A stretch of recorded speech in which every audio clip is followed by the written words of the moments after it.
फिर जो दुर्गति होती बाद में देखते हैं, अरे वो बेचारा नहीं, वो इसी लायक है। आज जब वो तुम्हें सीधा साधा दिखाई दे रहा, फिर दंड मिलता है कल का, तब लगता है भगवान कितना कठोर है।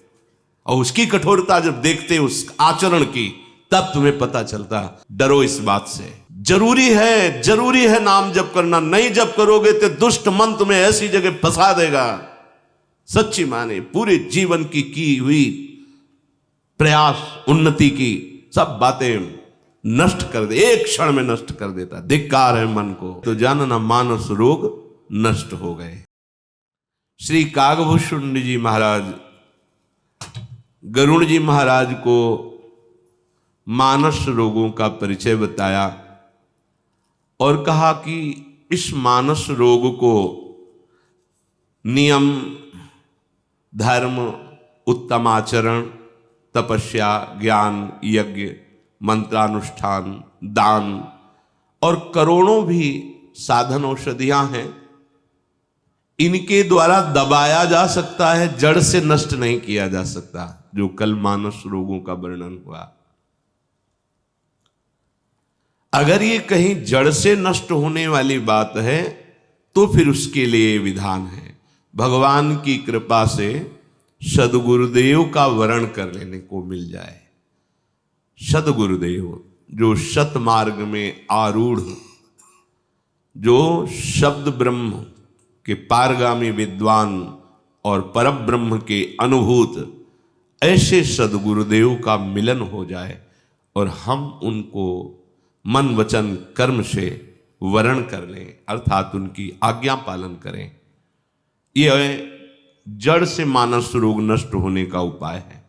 सदगुरु रूपी वैद्य का वरण, उनके आज्ञा वचन उपदेश नाम मंत्र रूपी औषधि का श्रद्धा विश्वास पूर्वक सेवन, परहेज, शास्त्र के विरुद्ध कोई भी भोग स्वीकार न करना, कोई भी शास्त्र विरुद्ध आचरण न करना, ये परहेज। ऐसा करोगे तो ये मानस रोग नष्ट हो जाएंगे जड़ से। आप मानस रोग रहित हो रहे हैं, इसकी पहचान तो जैसे किसी का बुखार या रोग आदि हटता है तो उसकी भूख खुलती है, भोजन अच्छा लगने लगता है। तो जाने जब आपको किसी भी भोग में भोगने की रुचि न रह जाए तो जानना मानस रोग नष्ट हो गए हैं। नित्य नवीन प्रभु के नाम जप में, लीला गुण श्रवण में, गायन में रुचि बढ़ती जाए, भोगों में अरुचि हो जाए। विषय भोग, निद्रा, हंसी, जगत प्रीति, बहुबात अच्छा नहीं लगता। जानो आपका मानस रोग ठीक हो रहा है। कब? सदगुरु रूपी वैद्य, उपदेश वचन नाम मंत्र रूपी औषधि और निषिद्ध भोगों का त्याग रूपी परहेज, तो ये रोग नष्ट हो जाएगा। पहचान रोग नष्ट होने की, समीप पे भोग उपस्थित होने पर भी भोगों के भोगने में रुचि ना होना, भोगों में सुख बुद्धि ना होना, तो मानो आपका मानस रोग ठीक हो रहा है। जब मनुष्य निर्मल ज्ञान को प्राप्त होता है तो उसके हृदय में प्रभु श्री हरि की प्रेम लक्षणा भक्ति जागृत हो जाती है, जागृत होकर छा जाती है, हृदय प्रेममय हो जाता है। भगवान शंकर, ब्रह्मा जी, सुखदेव जी, सनकादि, नारद जी और भी जो ब्रह्म विचार परायण महर्षि मुनिजन हैं, सब कर मत खगनायक एहा, करिए राम पद पंकज नेहा। श्रुति पुराण सब ग्रंथ कहाही, रघुपति भगति बिना सुख नाही। हे पक्षीराज गरुण जी, इन बड़े बड़े महापुरुषों का मत है कि भगवान के चरण कमलों में प्रेम हो जाना ही समस्त साधना शास्त्रों का फल है।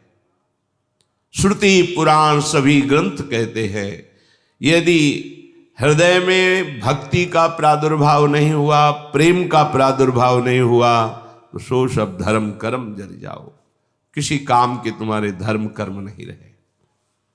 कभी तुम जो निज सुख है उसका अनुभव नहीं कर पाओगे। और निज सुख बिन मन होई कि थेरा, मन तुम्हारा भटकाता हुआ न जाने कितनी योनियों में लोक लोकांतर में तुम्हें दुख देगा।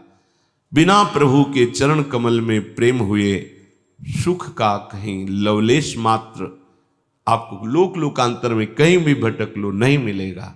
ये साफ संतों का, ग्रंथों का एक मत है। वैसे कछुए की पीठ में बाल नहीं उगते हैं, पर कागभूषण जी कह रहे हैं ऐसा हो जाए। बांझ के पुत्र नहीं होता है तभी उसे शब्द संबोधन किया जाता है। बोले बांझ के पुत्र ने किसी को मार डाला, ऐसा भी हो सकता है। बांझ तो तभी कहा जाता है जब जिसके पुत्र नहीं। आकाश में बड़े सुंदर सुंदर फूल खिल जाए, असंभव, फिर भी ऐसा हो सकता है। परंतु हरि का भजन जिसने नहीं किया वो किसी भी लोक में कभी भी सुखी नहीं हो सकता। अर्थात ये असंभव संभव हो जाए, पर बिना भजन किए तुम्हें सुख नहीं मिल सकता। अब सुख चाहते हैं भजन प्रभु इनसे विमुख होकर के, बहुत बहुत निकृष्ट बुद्धि हो जाती है। मान लीजिए कोई भी हो, कहीं भी हो, बिना नाम जप के मन बुद्धि पर कौन शासन करे। इतने नीच हरकत करते हैं। जब कभी जैसे कोई ऐसी चर्चा करता है तो हृदय जल जाता है कि क्या स्थिति हो रही। बुद्धि मन को शासन में लेने के लिए भजन अनिवार्य है, नहीं नष्ट कर देगा, ऐसे पापाचरण करा देगा, भटकते रहोगे, कहीं शांति नहीं मिलेगी। कैसे, समझ ठीक नहीं। क्या होगा नाम जप से? देखो तो जप के देखो, नाम जप नहीं कह रहे इसीलिए तुम्हारी दुर्दशा हो रही। धिक्कार है ऐसे जीवन को। जब ऐसी बातें सुने ना तो लगता है कहां जा रही बुद्धि, कहां जा रही। अरे एक क्षण के लिए ऐसा ऐसा अपराध, ऐसा नृशंस अपराध जो तुम्हें कई जन्मों तक भी सड़ाएगा, देख लेना। और वो किसी एक की बात नहीं है। जब हमारी मन बुद्धि में ईश्वर का भय नहीं, शास्त्र का भय नहीं, तो फिर शासन कौन करे? धर्मात्मा पुरुष को धर्म का भय होता है, धर्म के विरुद्ध आचरण न बन जाए, नहीं भगवान की आज्ञा के विरुद्ध आचरण न बन जाए। जब मानोगे ही नहीं तो फिर राक्षसी वृत्ति चरम सीमा पे पहुंच जाती है। फिर जो दुर्गति होती बाद में देखते हैं, अरे वो बेचारा नहीं, वो इसी लायक है। आज जब वो तुम्हें सीधा साधा दिखाई दे रहा, फिर दंड मिलता है कल का, तब लगता है भगवान कितना कठोर है। और उसकी कठोरता जब देखते उस आचरण की, तब तुम्हें पता चलता। तो चूंकि माया का पर्दा ऐसा लगा रहता है कि भूत की बात दिखाई नहीं देती, कि जो भूत में उसने कर्म किया उसका जो परिणाम आया है, परिणाम जब दिखाई देता है तब वो कहते हैं भगवान को ऐसा नहीं करना चाहिए था। भगवान सर्वज्ञ हैं, कहीं एक सेकंड के लिए भी किसी दूसरे की साक्षी की जरूरत नहीं है। वो सबके हृदय में बैठे हुए बात आने के पहले देखते हैं। उनको निर्णय करने के लिए वकील या किसी की जरूरत नहीं साक्षी की कि अमुक अमुक पॉइंट है कि ये दोषी है, नहीं, वो सर्व साक्षी देख रहा है। डरो इस बात से। जरूरी है नाम जप करना। नहीं जप करोगे तो दुष्ट मन तुम्हें ऐसी जगह फंसा देगा, सच्ची माने पूरे जीवन की हुई प्रयास, उन्नति की सब बातें नष्ट कर दे, एक क्षण में नष्ट कर देता। धिक्कार है मन को जो भगवान से विमुख है, विश्वसनीय नहीं है। जब इसकी हरकतें देखो ना संसार में, तब लगता है कैसे समझ नहीं पा रहे, ये समझ नहीं पा रहे कि एक क्षण में हमारी ये दुर्गति करवा देगा। बचा सकता है तो नाम, इसलिए कहते जैसे भी हो, जहां भी हो, राधा राधा राधा राधा राधा। तो देखो जलन शुरू हो जाएगी। अब हो गया शासन मन पे, जलने लगा, जबकि देखो जलन शुरू हो जाएगी, गंदगी अंदर की निकलने लगेगी। आपको दिखाई देगा कितनी गंदी बातें भरी थी जो निकल रही हैं। नाम नहीं तो पशुता, राक्षसी वृत्ति, कैसे कैसे आचरण। श्री हरि से विमुख होकर के जीव कोई भी उपाय कर ले, कभी भी सुखी नहीं हो सकता। प्यासा मृग रेणु में, बालू में जल का भाव करके दौड़ता रहता है। कह रहे भले उसकी प्यास बुझ जाए, वहां खरगोश के सींग नहीं होते, भले खरगोश के सींग निकल आवे, अंधकार सूर्य के सामने टिकता नहीं, तो अंधकार भले सूर्य को ढक दे, परंतु भगवान से विमुख होकर जीव कभी कहीं भी सुख नहीं पा सकता। ऐसा असंभव संभव हो जाए, बिना भगवान के भजन के कहीं सुख नहीं मिल सकता। बर्फ से आग पैदा हो जाए, अनहोनी बातें चाहे हो जाएं, पर भगवान से विमुख कभी कोई सुख नहीं पा सकता। बारी मथे घृत होए बरु, सिकता ते बरु तेल, बिनु हरि भजन न भवतरी, यह सिद्धांत अपेल। मस कहीं करहीं बिरंचि प्रभु, अजहि मसकते हीन, अस विचारि तजि संशय, राम ही भजहि प्रवीण। जल के मंथन से भले घी उत्पन्न हो जाए, बालू के पेरने से भले तेल निकल आवे, असंभव, पर ऐसा हो सकता है। पर बिना हरि के भजन के तुम इस महान दुख से, जो भव समुद्र है, इससे कदापि पार नहीं हो सकते। अटल सिद्धांत है। प्रभु मच्छर को ब्रह्मा बना सकते हैं, ब्रह्मा को मच्छर से भी तुच्छ बना सकते हैं। ऐसे सर्व समर्थ प्रभु के चरणों का आश्रय लेकर जो भजन करते हैं वही सुखी हो जाते हैं।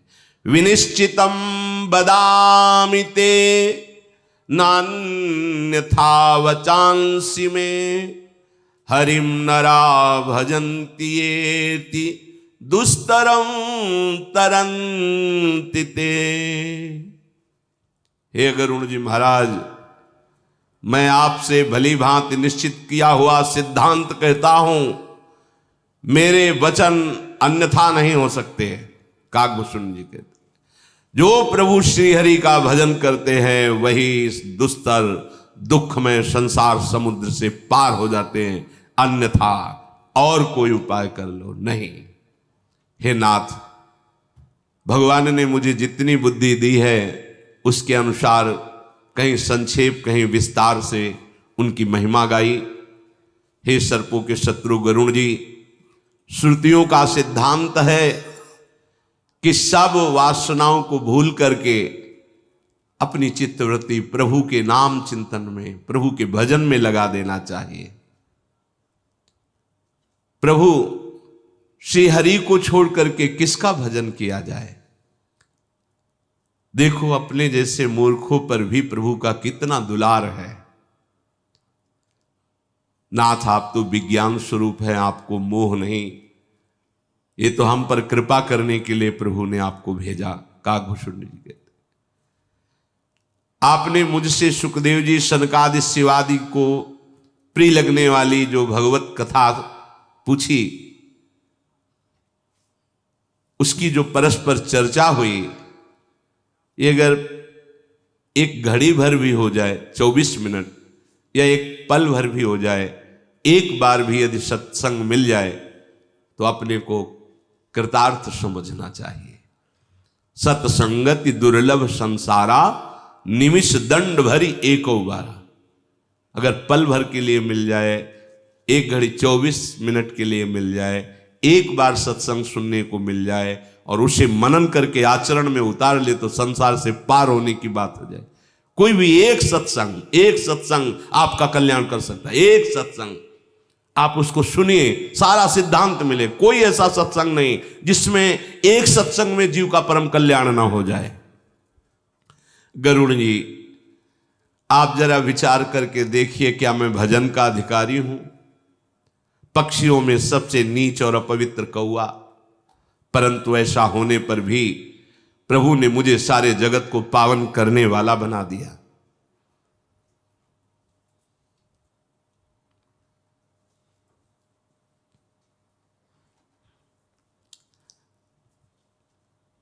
आजु धन्य मैं धन्ययति, यद्यपि सब विधिहीन, निज जन जानि राम मोहि, संत समागम दीन। गरुड़ जी, मैं धन्य हो गया, यद्यप तो मैं नीच हूं, पर आज मैं कह रहा हूं धन्य। प्रभु ने मुझे अपना निज जन जाना, इसीलिए मुझे संत समागम दिया। आप जैसे महापुरुष के साथ भगवत वार्ता करने का सौभाग्य दिया।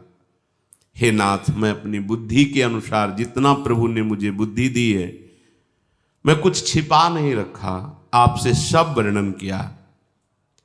भगवान के चरित्र समुद्र हैं, भला कोई था पा सकता है क्या? हे नाथ, कागभूषुंड जी गरुड़ जी से कहते हैं, जब जब भगवान के गुणों का सुमिरन, चिंतन, मनन, हृदय में एक अद्भुत आनंद होता है। हर बार लगता है कि नवीन है, मैंने ऐसा पहले कभी रूप नहीं देखा, मैंने ऐसे पहले कभी महिमा नहीं सुनी, मुझे ऐसा आनंद कभी नहीं हुआ। ऐसा ही भजन में होता है। वेदों ने जिसको नेति नेति कह करके गाया है, वो प्रभु की सामर्थ्य, प्रभुत्व, महिमा कौन गा करके पार पा सकता है? जिन प्रभु के श्री चरण भगवान शंकर ब्रह्मा जी के द्वारा पूजनीय हैं, उनकी मुझ पर कृपा हुई। परम कोमल स्वभाव मेरे प्रभु श्री हरि का है। ऐसा स्वभाव न कहीं देखा, न कहीं सुना। प्रभु के समान केवल प्रभु ही हैं, दूसरा कोई नहीं है।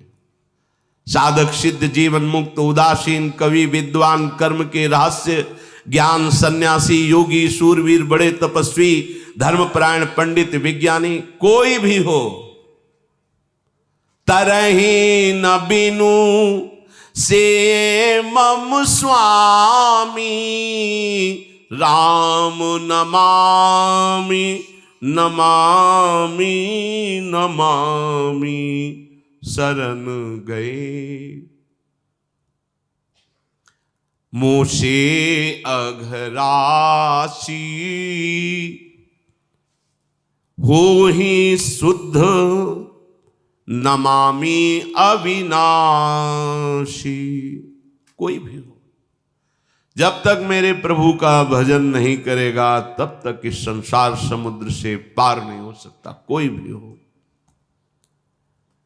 मैं अपने प्रभु के चरणों को बार बार नमन करता हूं, जिनकी शरण जाने पर मुझ जैसे पाप राशि की भी पाप रहित बुद्धि हो गई। उन अविनाशी भगवान को मैं बार बार नमस्कार करता हूं, जिनका नाम जन्म मरण रूपी रोग को नष्ट करने के लिए समर्थ औषधि है। जासु नाम भव भेषज हरनि घोर त्रयशूल सो कृपालु मोहि तो पर सदा रहो अनुकूल। हे गरुण जी, जिनका नाम जन्म मरण रूपी रोग के लिए अचूक औषधि है, तीनों भयंकर पीड़ाओं को, आदि दैविक आदि भौतिक आध्यात्मिक दुखों को हरने वाले हैं, वो कृपालु हम पर भी कृपा करें और आप पर भी प्रसन्न रहें। मानो कागभूषुंड जी गरुड़ जी को आशीर्वाद देते हैं, जिनका नाम तीनों लोकों के तारने की सामर्थ्य रखता है, तीनों तापों के मिटाने की सामर्थ्य रखता है। वो भगवान हम पर कृपा करें, आप पर प्रसन्न रहें, अनुकूल रहें आपके।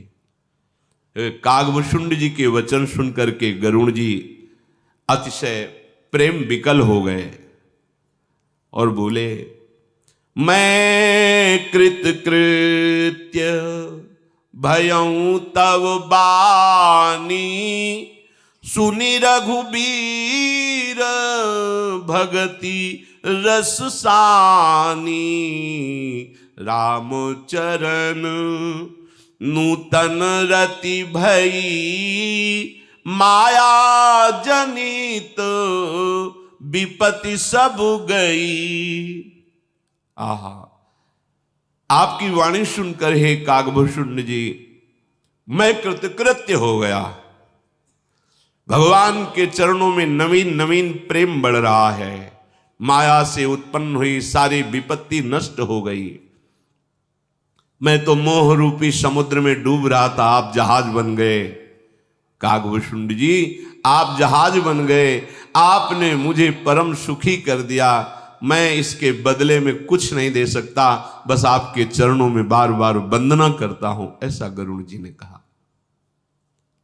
आप पूर्ण काम हैं, भगवान के प्रेमी जन हैं, आपके समान कौन बड़भागी है। भला हम आपको क्या दे सकते हैं। संत, वृक्ष, नदी, पर्वत, पृथ्वी, इनका अवतार ही दूसरों के परम हित के लिए हुआ है। संतों का हृदय मक्खन के समान होता है, पर कवियों ने कहना नहीं जाना, क्योंकि मक्खन में दोष है, उसमें जब ताप लगता है तब पिघलता है, पर संत तो दूसरे को दुखी देख करके द्रवित हो जाते हैं। मेरा जीवन सफल हो गया, आपका दर्शन हुआ, आपकी वाणी सुनने को मिली, सारे संदेह चले गए, मुझे सदा अपना दास जानिएगा, गरुड़ जी कह रहे हैं। कागभूषुंड जी को प्रणाम करते हैं और कहते हैं सदा अपना सेवक जानिएगा। भगवान श्री जी कहते हैं हे उमा। बार बार प्रणाम करके भगवान के वाहन गरुड़ जी 2 कदम पीछे हटते, फिर आके कागभूषुंड जी के चरणों में प्रणाम करते हैं, फिर प्रेम विवश हो जाते हैं। बार बार प्रणाम करके धीर बुद्धि गरुड़ जी, जिनके पंखों से शाम वेद की ऋचाएं प्रकट होती रहती, स्तुति प्रकट होती रहती, वो भगवान श्री नारायण के धाम को गए। गिरजा संत समागम, समन लाभ कछुआन, बिनु हरि कृपा न होई सो, गावहि वेद पुराण। हे उमा, संत समागम अगर मिल गया तो इससे बड़ा त्रिभुवन में कोई लाभ नहीं है। भगवान शंकर कह रहे संत समागम मिल गया, इससे बड़ा कोई लाभ नहीं। पर यह संत समागम बिना हरि की कृपा के मिलता भी नहीं है। वेद पुराण ऐसा गान करते हैं कि जिन पर भगवान की विशुद्ध कृपा होती है उन्हें ही संत समागम प्राप्त होता है, उन्हें ही रुचिकर लगता है। मैंने ये पवित्र इतिहास, जिसे श्रवणों से सुनते ही संसार बंधन छूट जाता है, शरणागतों को कल्प वृक्ष के समान इच्छित फल प्रदान करने वाले दया के समूह प्रभु के चरणों में प्रेम हो जाता है, जो कान और मन लगाकर भगवान की कथा को सुनते हैं, उनके मन, वचन और कर्म से उत्पन्न हुए सारे पाप नष्ट हो जाते हैं। तीर्थ आदि साधना, योग, वैराग्य, ज्ञान में निपुणता, अनेक प्रकार के कर्म, धर्म, व्रत, दान, अनेकों संयम, दम, जप, तप और यज्ञ, प्राणियों पर दया, ब्राह्मण गुरुजनों की सेवा, विद्या, विनय, विवेक, बड़ाई आदि, ये जहां तक सब साधनाएं बताई गई हैं, हे भवानी, उन सब का फल है श्री हरि के चरणों में भक्ति हो जाए।